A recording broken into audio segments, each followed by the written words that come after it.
সাফিক কেমনে চিনি আপনার বাড়ি? এবার আসেন মশার কথা। মশা মশা দিয়ে বুঝে, যদি আপনি কোনো যে কোরআন দিয়ে কোরআনে মশা দিয়ে বুঝে বুঝতাম না আল্লাহ যে মশার কথা কইছে। মাসালুহুম কামাসালিল্লাযী ইস্তাওকাদা না মাসালুহুম কামাসালিল্লাযী ইস্তাওকাদা নারান ফালাম্মা আরেকটু আছে বাউদাতান ফামা ফাওকাহা।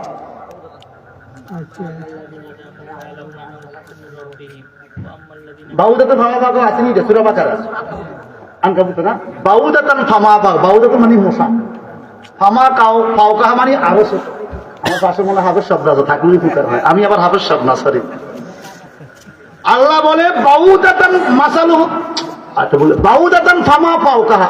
ইন্নাল্লাহা লা ইস্তাহি আন ইয়াদরিবা মাসালাম মা বাউদাতান ফামা ফাওকা, সূরা বাকারা। ইন্নাল্লাহ, ওই 4 নম্বর পৃষ্ঠা, তাজা হাফেজ আছে আমার। ইন্নাল্লাহা লা ইস্তাহি আন ইয়াদরিবা মাসালাম মা বাউদাতান ফামা ফাওকাহা।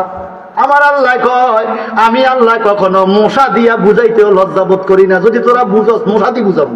সুবহানাল্লাহ।